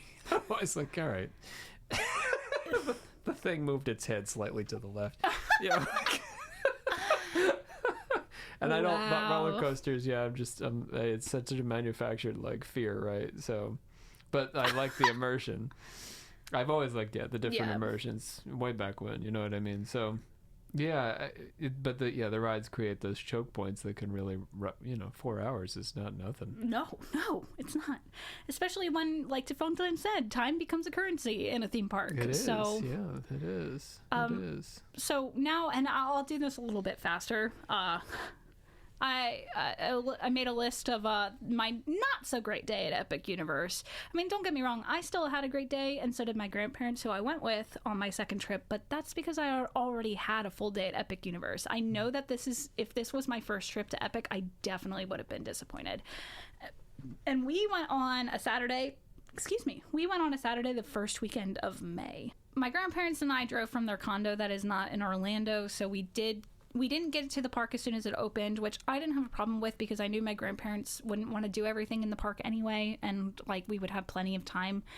And we also stayed at the Helios. So once we checked in, we used the special Helios entrance and headed straight for Stardust Racers. And now this is where I messed up because both of my grandparents are about 80 years old. And I took them on this roller coaster, and my grandma loved it, but my pop said I was trying to kill him, and it made him very sick. But he was okay. He just had to go sit down, and so he wasn't able, so then I took them to the Dark Universe portal, and I could already tell from that point that my experience was going to be different because the park was packed. Even the Dark Universe, which I never really saw a bunch of crowds in, we could barely walk. There were so many people. And then I even had to wait 45 minutes for Monsters Unchained when every time I rode it before, it was literally a walk-on. When was this again? Saturday in the first weekend of May. Yeah, I mean, sure, I guess. Mm-hmm. You're getting into college graduation time, right? That kind of thing. Yeah. I don't know. Yeah, but we rode Monsters. My grandma loved it, which I thought was awesome. And I loved it too, but there was a broken animatronic on it, which was kind of disappointing because it was the part, there's a part where the mummy tries to grab you and stuff, and the mummy was still there, he just wasn't moving, and they did strobe lights I guess he has strobe lights anyway for when he is actually moving, but so that was kind of lame, but my grandma didn't notice. I only noticed because I'd ridden the ride a bunch of times. But then we ate at Das Steakhouse, which is the restaurant in Darkmoor, in the Dark Universe. And it's a restaurant that's run by vampires and their familiars. And I loved the theming of it, but I didn't like the food. Everything on the menu was spicy. And I don't like spicy food. Literally everything on the menu. And so I was like, okay, well, I'll get the French fries. And then the French fries had Old Bay on them. And I'm like, I didn't want that. The French fries had Old Bay on them. Yes. This is Florida. Right. It was just I guess they have the thing that everything had to be spicy. And it's why though? But whatever. I took my grandparents to Nintendo Land, and that was just a nightmare. If I thought Dark Universe was packed, Nintendo Land was I don't even know how they could fit that many people in there. You could barely walk. It was horrible. Which makes it impossible to play. Yeah, you couldn't play. Well, because I saw people were waiting in lines for those games that I was playing with Brandon that one time, and you probably would have to wait 15 minutes in order to play the games, which is great. It just ruins the whole thing. The playground is no fun if you have to stand in line for the slide. Right. And watch a million other people do it, right? And then and I tried to take my grandma and Pop-Up into the cave, that we did, and like you couldn't even get into the cave, there were so many people. And I'm like, this isn't worth it. So we made a beeline for the exit and we left. And my grandfather afterwards was like, what are you supposed to do in there? And I'm like, play games. And he was like, whatever. He thought that was stupid. They don't know anything about Mario. No, they missed him. Yeah, and then also, like, I thought about maybe taking him the Mario Kart, but it was a 2-hour wait. And I was like, and then Minecart Madness was just down completely for the day. Like, it was just broken completely. So I didn't even get a chance to try and ride that, which I didn't get to ride it my first time either. So I still haven't ridden that ride. After that, my grandfather got a notification that our hotel rooms were ready. And that he wanted to go take a nap. So we all went back to the hotel. And almost as soon as we made it back, a torrential downpour started, which shuts down almost every single ride in the park. Almost really? Yes, I didn't realize this, but almost every single park is an outdoor ride. So when it rains, every ride except for Monsters Unchained, Battle at the Ministry, and Mario Kart gets shut down. So that must have come up at a boardroom meeting and someone was like, it'll be fine. It'll be fine. Someone's like, it's Florida and it rains a lot here. It'll be fine. Sometimes we have a whole season, here in Florida. Literally, though. And it's, maybe the carousel doesn't shut down because it is domed, but, like, it's not like the carousel's going to eat a lot of people. This is in California, too, right? So, not Epic. Not Epic. Just Nintendo Land. Nintendo is there, I see. Okay. Nintendo was added onto just the normal Studios park. So we can't even blame that, like, they started in California where they don't have this kind of rain. Yeah, no. Because Mario Kart is one of the rides that you could ride. But because of that, everybody either headed straight to the restaurants to eat, which makes those incredibly packed, or two, headed to Monsters, Battle at the Ministry, or Mario Kart. Right. So, like, you're waiting in line a million years because everything else is closed. And so I was just like, fuck it, I'm gonna take a nap too. So I took a nap. It was a really good nap, actually.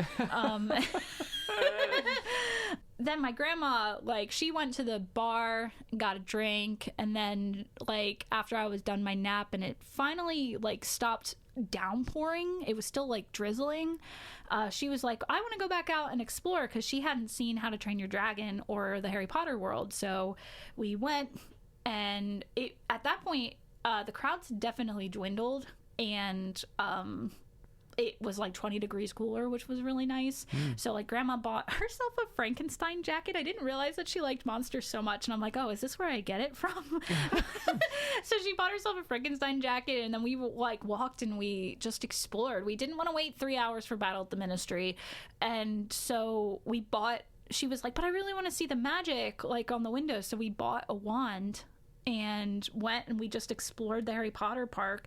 But even then, it was still so crowded that I'm waiting like 5 minutes in order to do the windows, like, because you, like, in case you don't know, you cast a spell and then, like, something in this, like, shop window, like, comes to life and is magicked.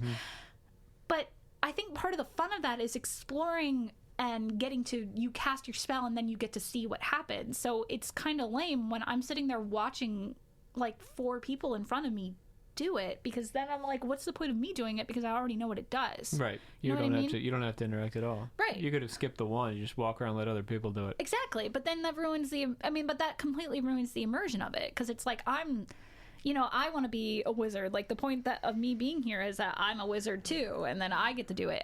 But everybody is a wizard, so I guess it's not that weird, but, like, I don't know, like, it just kind of takes away from it. And then also, like, I bought this special, like, there's, like, a special Epic Universe exclusive wand, but they came out with, like, a 2nd generation wand that has, like, an app connected to it that you can, like, do story missions on. And I couldn't figure out how to do the story mission, because it kept telling me, it was like, this is the mission you have to do. And it was telling me I had to go to Hogsmeade. And I'm like, that's in a completely separate park. You're telling me there's no missions that I can do in Epic Universe unless I complete these missions first? And I don't think that's the case, but I couldn't figure it out, and I didn't want to waste time, because at that point we were very quickly running out of time. So I was like, whatever. And then I took grandma to How to Train Your Dragon, and we just went straight to meet Toothless, and that was so cool. It was really, really neat meeting Toothless. And it's a free experience. Yeah, that's a free experience. Yeah. Although we did buy they have a photographer there that like takes your picture and stuff, like a really nice picture. So we Old bought school. that, but Yeah. we ate at Pizza Moon because I had to eat at Pizza Moon. And then finally, my grandfather came out of the hotel. He was okay. And he ate at Pizza Moon with us, and then we took him on Monsters. And my grandfather is kind of a hard guy to impress, and even he was like, that was amazing, that was the coolest ride ever. So, and that made me very happy. And then Grandma and I went on the How to Train Your Dragon roller coaster, and then we managed to get front row seats for the water fountain show at the end of the night. And so I did still have a good day, but if I'm being completely honest, when I went to go take a nap, I was like, this kind of sucks. And and it was because of the amount of people that are there. Yes. And then also the logistic nightmare of there just isn't enough to do to eat these people. You know what I like? Yes. That's a theme park It's all term. packed together, yeah. Yeah. So it's like, it's even hard to do the thing that it prides itself in. It's hard to be immersed when there's so many people around. You can't hear the music, you can't see anything. And then two, like, you can't ride the rides because there's too many people in line. And then like you can't even go and explore. You can't explore. There's nothing to explore because you're just constantly fighting crowds. So it doesn't feel like, I guess to me, you don't feel free to explore because you constantly feel like you're in the way of something. It has to be capped lower. Yeah. I mean, we hate to do it, but you have to do it. I mean, we have this conversation every year. Yeah. At But what how do point can't you enjoy this anymore? Right? Mm-hmm. We usually, like, the number is usually around 20, right? Where Yeah. we're like, no, this is not fun. The actors can't talk to you. You can't talk back to them. There's too many people, so we have to cap. Or we have to divide the group up better. And they need to cap. That's it. They just need to cap. But even then, like, I don't think the park has technically reached capacity yet. I believe that's true. But capacity is about entertainment, not about, like, I could go out to a cornfield and have 8 actors, right? The cornfield's enormous, but I only have 8 actors. Oh, so you're saying, like, capacity-wise, like, technically we could fit Entertainment, 500 people yes. into that field. Yes, but I see. entertainment determines capacity, not the fire marshal. He does on the top end, but I shouldn't come anywhere near that. I shouldn't be bothering the fire marshal because in order to entertain you, I need to cap it so much lower. I don't know. I mean, and as you were talking about the wands and the bracelets, it upsets me a little, right? Like, one of my major complaints about Nintendo is how crass and commercial they've become. Not that they weren't at the beginning. In the 80s, they always wanted to make money, but they were experimenting and trying new things and freaking letting whoever make a damn movie. Like, they were balls to the walls. Now they're very careful, and I do think that's problematic from a creative standpoint, but I also think that, the old, the new trope of the video game, the downloadable content, the, just $5 more or the amiibo or whatever to get an extra part of the experience. But wait a second. Does that mean that the part of the experience is optional or is it central? Because when you described Nintendo World to me, it sounds like that bracelet is central. Yes. You can't enjoy it. You really can't enjoy Harry Potter World without the damn wand. Yeah. And yet, you don't have to buy it. No. But you do. Yes. So this is a big trick on you that's essentially like either allowing you to screw yourself over by depriving yourself of like spending $100 but not the extra whatever 20 and dicking yourself over that way, or not just charging you $120 right. and giving you the damn wand and saying this is what you're supposed to do. Yes. But then that's admitting also the degree to which the entertainment is the bracelet, the wand, right? And I'm fine with that. Give me the bracelet, charge me, just put it on my damn ticket, right? And hand it to me. Step 1. Yes. But step 2 is then, if that's what I'm here to do, if you've put 100 people in that cave, I can't do it anymore. Yes. And now I've lost $120, not just $20. And honestly, the bracelet's like $60. Jeepers creepers.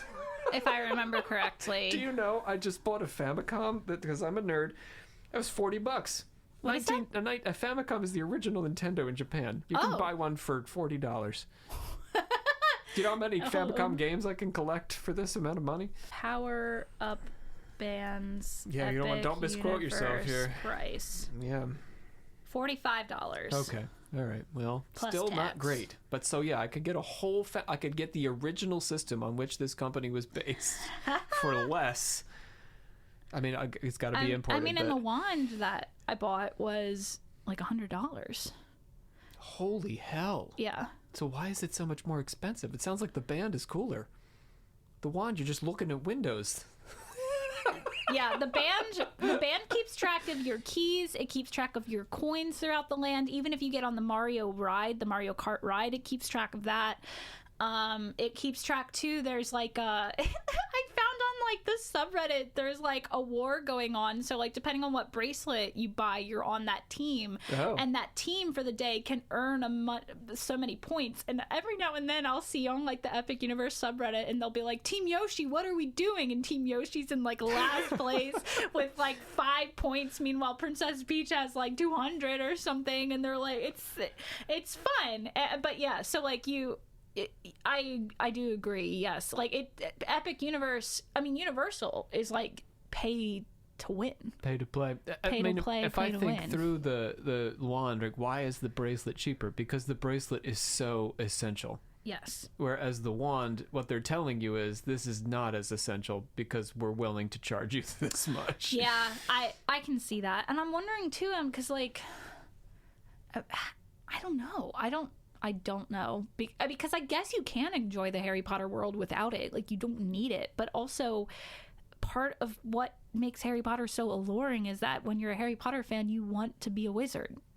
And a wizard always has to have a wand. Yeah, people do like to watch each other play video games, but it's a little bit like if you go into Nintendo World without that bracelet, it's like picking up a Nintendo without a controller. Like, yeah. Or you hand the controller to somebody else. You're like, okay, all right, you get to watch this kid because you didn't get a controller. You just got the system. Well, to be fair, I mean, I 100% completely agree with you, but you can still play the games and like hit the mystery blocks and walk through the caves and shit. You just can't go to Bowser Jr. You can't complete the mission. Yes. Yeah, and then it doesn't keep score either. So like you can still run around and play. Right? Yeah. You're less likely to care about that. Yes. Yeah. So you can still go play these things. I feel like you can still play you actually don't know if you can play the key games, but there's still games that you can play even without the keys or the key games or whatever. But but yes, but I do agree, because like you're missing out on an entire attraction. Add the $45, give me the damn bracelet. Don't make it an option. Yeah, I can pick my team, I guess. I mean, Disney used to give out their bracelets for free, the magic bands and stuff. Yes, that was how you got into the park. Like Universal could do that. You buy a ticket to Epic Universe, you get a power-up band. Yeah, at the very least, if not the damn wand. But it really should all be the same thing. And I don't know. I guess it probably should be the same thing. That's also unusual. Yeah. That we have to have one thing over here and one thing over here, and they cost different amounts of money.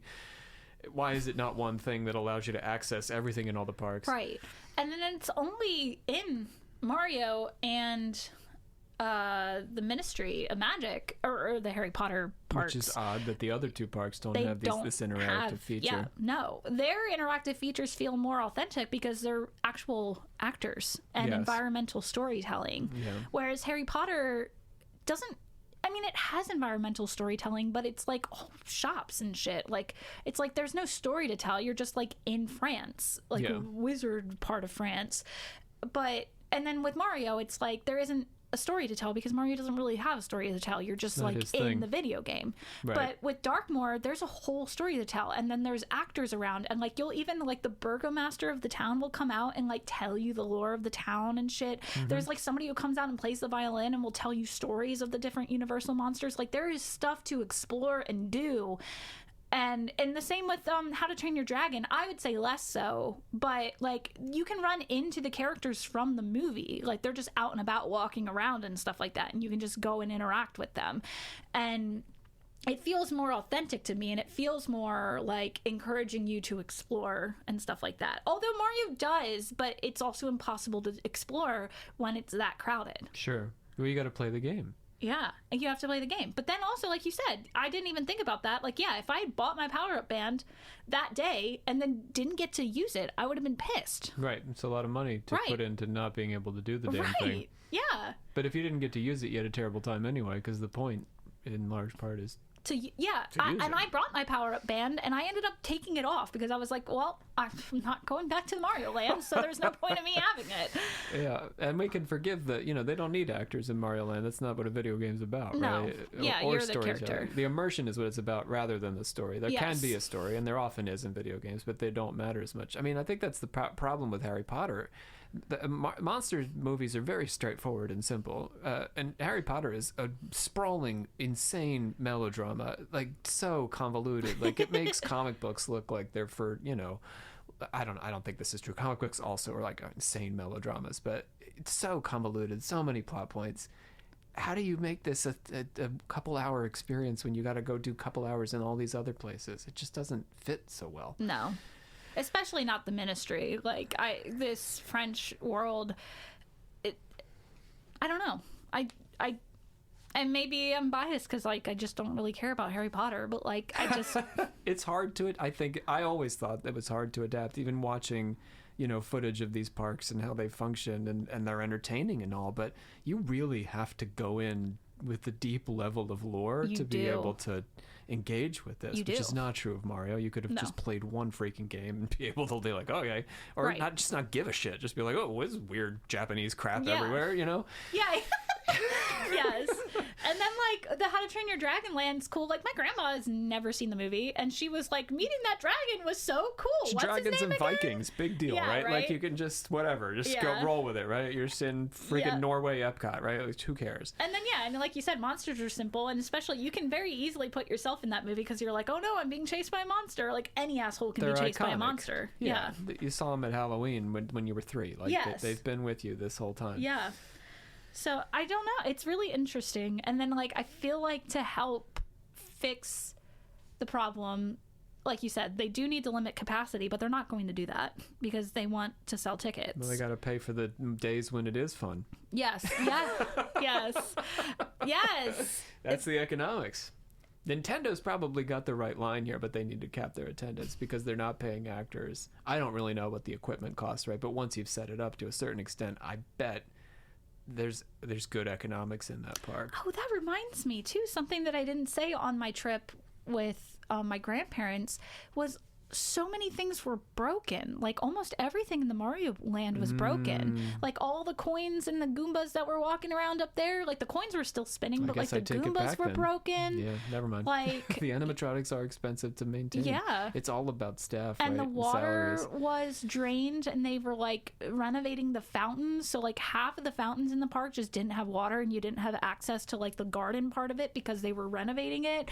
And I'm like, what the fuck are we doing here? Like, I mean, people, they have to renovate it. They have to. And like sometimes you get unlucky and go when they're renovating something, but maybe it's just too tight. I mean, the old Disney, even the Magic Kingdom is sprawling and big. It is. There's a lot to get through. There's so much to do. And I think that's what I'm thinking of because I'm comparing Epic to the Magic Kingdom, not to just like all of Disney World, because Disney World also have so many other parks and stup too. Right. That's not fair to do. But no, but just to the Magic Kingdom, there's so many more attractions. Like I feel like I can almost feel like I can count on 2 hands how many attractions there are. I feel like there's only 10 or so attractions in Epic Universe, whereas at Magic Kingdom, there's probably like 10 things to do in each land. Sure, you shut down Frontier Kingdom, I'm still having a good day. Yes, exactly.